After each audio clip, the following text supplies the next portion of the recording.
betcha! I'm George and welcome to today's video about Quest 3 versus Quest 2 and the specs comparison.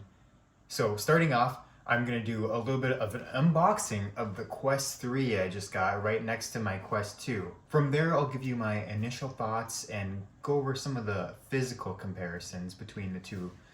So let's jump into the unboxing. Alright, here we go. You can see that the box that it comes in is very different from the old ones. The original Quest came in a very cool box that I actually used for transportation just because the controllers and everything fit in it so well. Let's move this out of the way. There we go, there she is. Just looking at it, it looks a lot smoother overall. I have the Quest 2 right next to it. It just looks like everything's a little more sharp edges, whereas this is more rounded out. I still have the old Oculus logo you can see on the front of my Quest 2 up here, versus they have the new Meta logo now. On front, one of the big main differences are these three circular cameras.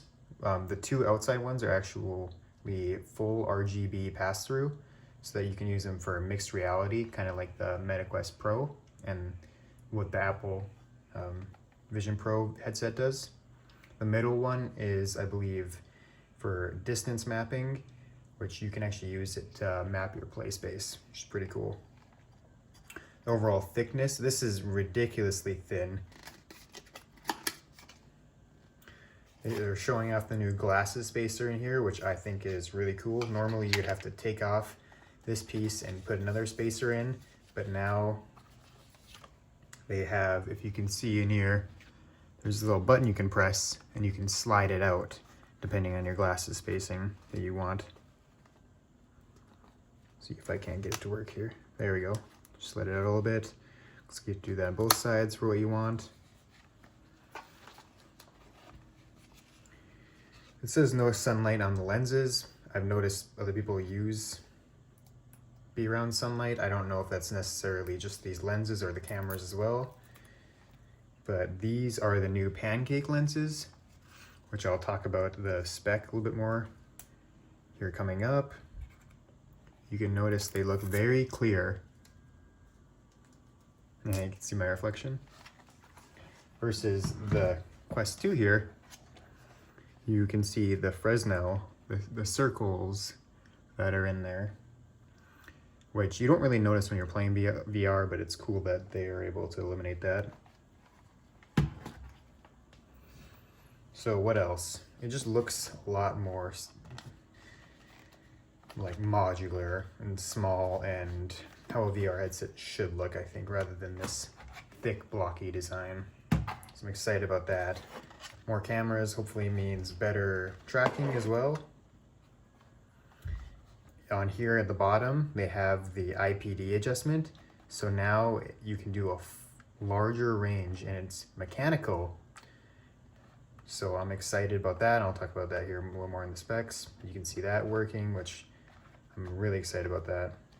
As if you've seen my other videos about IPD, it's something I'm interested in following up with. Here is your USB-C.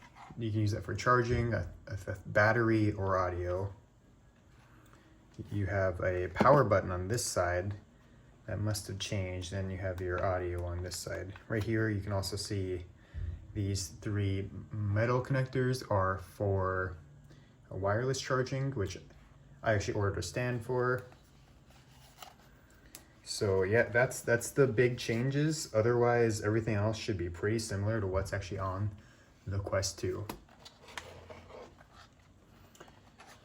So the price between these two babies is, this new one is $500 for the base model, and the old one is only $300. So that is a huge price hike for not that big of an increase in the specs. So I need to talk about the controllers next. I like that they're so much smaller. You're losing that tracking ring, so you don't have to worry about knocking them into each other, because here I have a Quest 2 here, And this takes up so much room having this extra ring around here, whereas you could do a lot more tight things. Like they're almost completely enveloped by your hands, so you can do a lot more. And the IR tracking has actually been moved inside of the controller in a few different spots. There's supposed to be some better haptic feedback as well, so I'm excited about that. And these battery covers are supposed to have changed, so it looks like you push this button and then it releases, so there shouldn't be no more accidentally taking the controller off or taking the cover off, especially like it used to happen on the original Quest. So I'm really excited to try these things out. I've even been thinking about getting the Quest Pros, but those are $500 for just the controllers. But those have inside-out tracking, so they have cameras on them, so you can track no matter where you move these, whether it's behind your head or anywhere out of view of the headset. So now let's move into the actual specs of the headset. The Quest 3 has internally a Qualcomm Snapdragon XR2 Gen 2, which has 8 gigabits of RAM, versus the Quest 2 only has the XR1 Gen 1 with only 8 gigabits of RAM. They advertise this as having 2 times the performance, so I don't know if you'll actually notice that big of a difference, but I'm really excited for just the Walking Dead alone demo that I saw has such a big increase in the amount of detail that they can provide is something that I'm really excited for here. We already talked about the pancake lenses a little bit. We have 2064 by 2208 on the Quest 3 and the Quest 2 at 1832 and by 1920. So they advertise that it's 4K plus on the Quest 3, and it is a pretty big increase in resolution, so I'm excited to see the difference because I believe you will be seeing the difference in this big of an increase. Hopefully also the pancake lenses will offer a lot better just clarity when you're looking at the picture versus the Fresnel lenses. Field of view, that is actually increased to 110 horizontally from the 104 that was on the Quest 2. But it did go down vertically from 98 down to 96. But I'm really hoping that the horizontal increase makes a big difference. We mentioned the IPD a little bit here, but this IPD slider here, the new range is 53 to 75 millimeters versus it was only 56 to 70 millimeters on the Quest 2. And that is an 8 millimeter increase overall, which I'm really excited for. That can support a wider range of people with different eye distances apart. Worst thing about the Quest 3, even though it was still a mechanical IPD slider, was that it only had 3 presets. The far ends or one in the middle. So if you were somewhere in the middle of those or outside the end, then you were just kind of out of luck. Versus this new one, you can select every single millimeter, so it should accommodate everybody within the range. For 13 options total. There is no eye tracking in this Quest 3.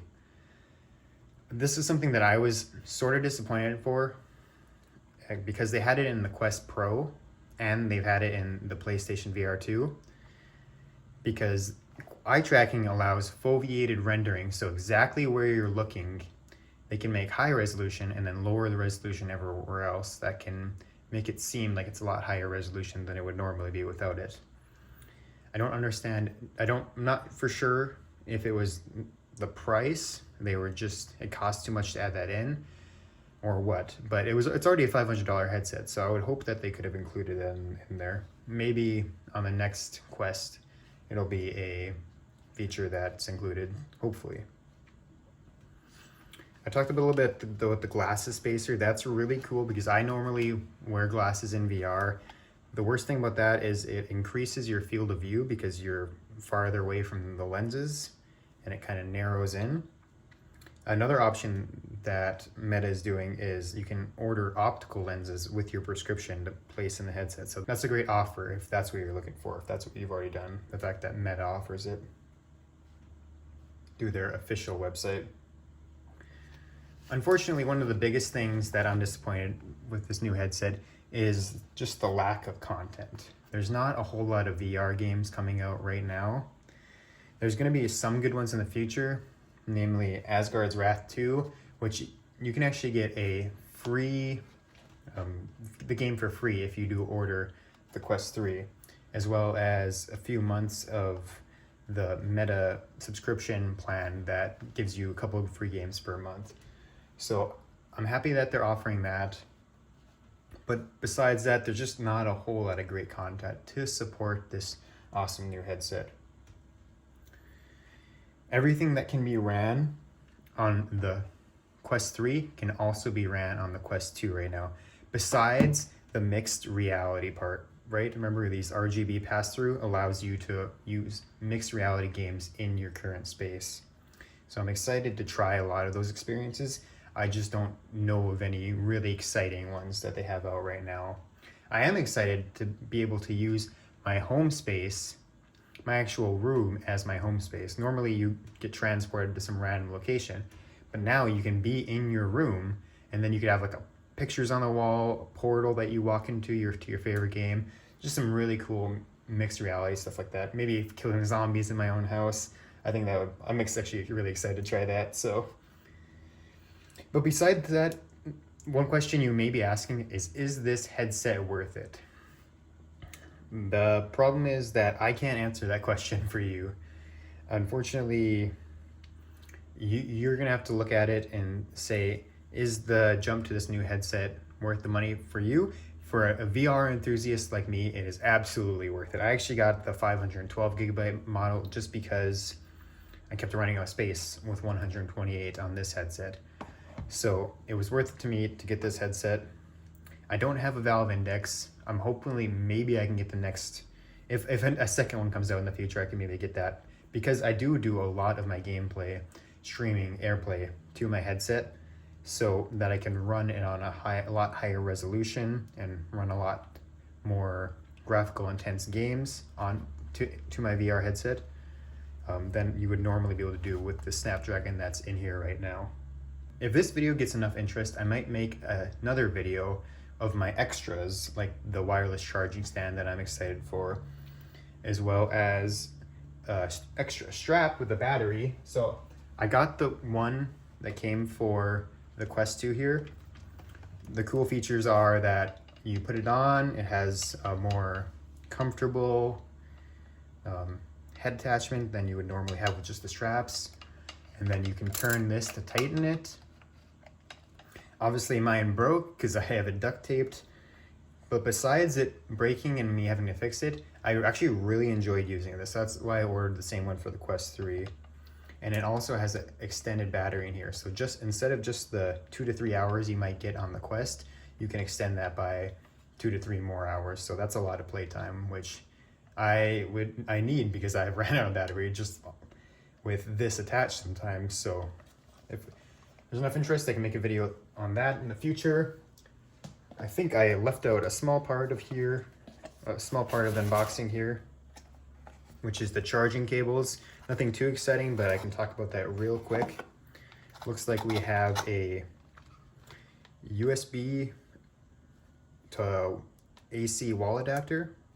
So this is USB-C, which comes with, looks like a USB-C charging cable. It plugs directly in the headset. Both ends are USB-C. And yeah, that's really it. So I'm excited to charge up my headset if it's too low and hop into some of the content. If you enjoyed this video, please consider subscribing, because that helps support the channel, and potentially I can help bring you more content and more reviews and specs like this in the future. With that said, I hope you have a great rest of your day. I've been George. Peace out.